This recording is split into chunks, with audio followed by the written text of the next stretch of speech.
Kerajaan Sarawak pastikan tempat transit gelandangan TTG berfungsi sebaiknya untuk bantu golongan sasar menerusi penyediaan sokongan dan latihan kemahiran diperlukan. Perinciannya kita bersama Fazril Hisham Effendi. Silakan Fazril. Terima kasih Ifah. Kerajaan Sarawak komited memastikan tempat transit gelandangan TTG terus berfungsi bagi membantu golongan gelandangan mendapat sokongan yang diperlukan.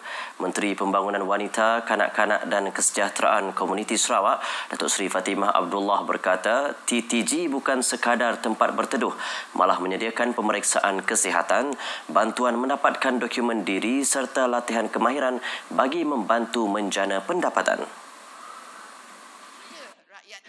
Beliau mendedahkan hasil kajian di TTG di Sibu mendapati kemiskinan, penyalahgunaan dadah, konflik keluarga dan penyakit mental antara faktor utama menyebabkan seseorang menjadi gelandangan.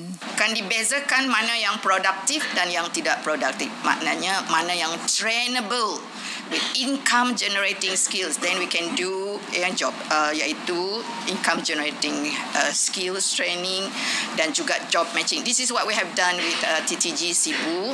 Ada yang bekerja sebagai tukang masak, ada bekerja di jaga tandas, ada yang bekerja di car wash misalnya.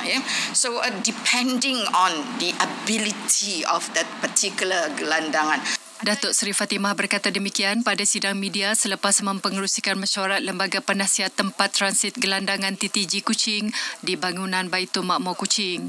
Jelasnya, gelandangan di TTG ditempatkan sementara sekurang-kurangnya 14 hari dan rata-rata mereka adalah rakyat tempatan berbeza dengan negeri lain yang turut merekodkan gelandangan warga asing. Sehingga Disember tahun lalu, seramai 133 gelandangan dikenal pasti dengan Sibu mencatat jumlah tertinggi seramai 48 orang, diikuti Bintulu 24 orang dan Kuching iaitu 19 orang. Dalam pada itu, Kerajaan Sarawak akan memastikan golongan rentan tidak tercicir daripada menerima bantuan sumbangan khas anak Sarawak (SKAS). Datuk Seri Fatimah Abdullah berkata, Jabatan Kebajikan Masyarakat JKM akan mengenal pasti penerima yang layak dan memastikan mereka mendapat bantuan sewajarnya. But I believe that there are still some people who still haven't registered. Maybe, in fact, saya beritahu kepada pengarah JKM kita, we must make sure our own clients klien di bawah Jabatan Kebajikan Masyarakat, mereka ini tampil untuk mendaftar. Tambahnya, pihaknya sebelum ini juga telah menjalankan operasi khas bagi memastikan penerima di bawah jagaan JKM tidak tercicir seperti yang dilakukan semasa program pemvaksinan sebelum ini. Rombongan Jelajah Ramadan Bersepadu RTM Sarawak 2025 memulakan perjalanan ke Kampung Pejuang Kelulit Bekenu selepas majlis pelepasan flag off disempurnakan oleh Pengarah Penyiaran Sarawak Wan Azhan Wan Hamad di RTM Miri pagi tadi. Sebelum meneruskan perjalanan, rombongan bersama rakan strategik ke Kompleks Lembaga Kemajuan Ikan Malaysia Wilayah Miri bagi menyampaikan sumbangan bantuan banjir Petron Malaysia kepada penduduk Miri yang terjejas baru-baru ini. Sebanyak 106 pakej bantuan diagihkan merangkumi 61 pakej kepada nelayan dan 45 pakej kepada komuniti setempat.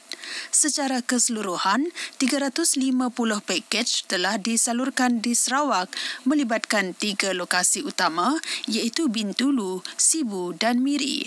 Majlis penyerahan sumbangan disempurnakan oleh Penasihat Perniagaan Kanan Perniagaan Komersial Petron Anthony Juin bersama Pengarah Penyiaran Sarawak Wan Azhan Wan Hamad.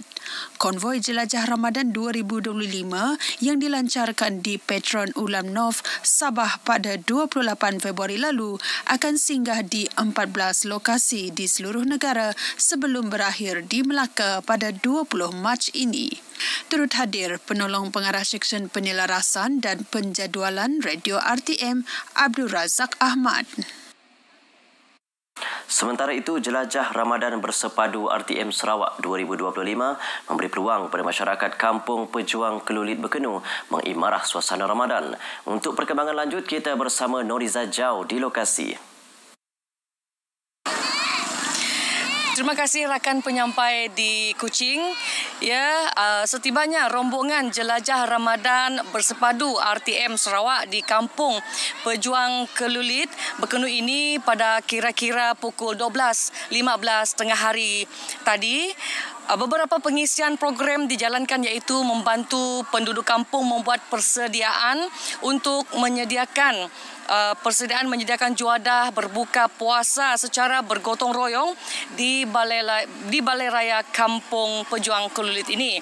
Sementara itu pada pukul 12.45 tengah hari tadi menerusi program CSR Kasih Ramadan, rombongan jelajah seterusnya menyampaikan sumbangan kepada 10 penerima yang memerlukan di sekitar kawasan Kelulit membabitkan 4 buah kampung. Pada pukul 2 petang tadi turut diadakan adalah rakaman tadarus Al-Quran di masjid kampung ini. Di samping itu, turut diadakan pertandingan mewarna warga emas dan sukaneka ragam ria yang turut diadakan di Balai Raya kampung ini juga ya. Dalam majlis penyampaian sumbangan kasih Ramadan di sebelah petang, simbolik penyerahan bendera jelajah Ramadan akan diadakan dan pada masa sama penyampaian sumbangan kepada penduduk kampung yang disampaikan oleh Timbalan Menteri Pembangunan Wanita, Kanak-kanak dan Kesejahteraan Komuniti yang juga adalah adun berkenut ini, Datuk Rozi Yunus. Seterusnya ialah majlis berbuka puasa jelajah Ramadan bersepadu RTM Sarawak akan diadakan di Balai Raya Kampung Pejuang Kelulit ini sebelum rombongan bertolak balik ke Miri. Pagi tadi, satu flag off rombongan jelajah Ramadan bersepadu RTM Sarawak 2025 disempurnakan oleh pengarah penyiaran Sarawak Encik Wan Azahan Wan Hamad dari perkarangan RTM Miri sebelum bertolak ke Kampung Pejuang Kelulit pada pukul 10 pagi tadi. Sekian laporan saya, kembali ke studio. Terima kasih Noriza. Anggota Jabatan Siasatan Jenayah JSJ diingatkan untuk memanfaatkan teknologi moden dalam siasatan. Menurut Suruhanjaya Polis Sarawak, Datuk Manca Atta, langkah sedemikian diyakini dalam meningkatkan kualiti siasatan dan kepuasan kepada masyarakat.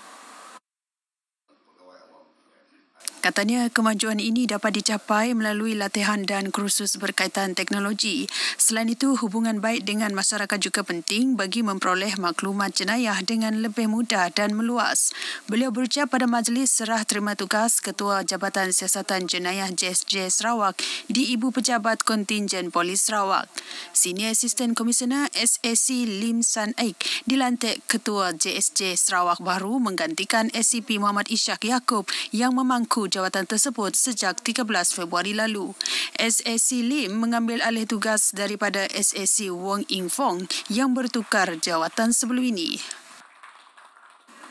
Cubaan menyeludup sejumlah dadah berbahaya jenis pil ekstasi dianggar bernilai hampir RM297,260 melalui kiriman kurier berjaya dipatahkan di Jalan Swasta Kuching 15 Januari lalu. Barangan terlarang itu ditemui menerusi pemeriksaan oleh sepasukan pegawai cawangan narkotik Jabatan Kastam Diraja Malaysia Sarawak menggunakan anjing pengesan dadah.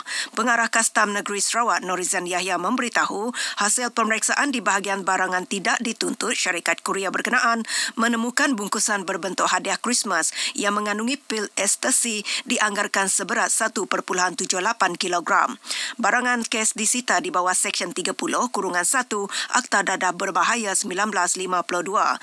Menerusi kenyataan medianya, beliau berkata kes disiasat di bawah Seksyen 39B/1 Akta yang sama. Sekian perkongsian berita dari Sarawak. Dari Sungai ke Segara, Palestin pasti merdeka. Kembali bersama Ifah di Angkasa Puri untuk perkembangan berita selanjutnya. Baik, terima kasih Fazril.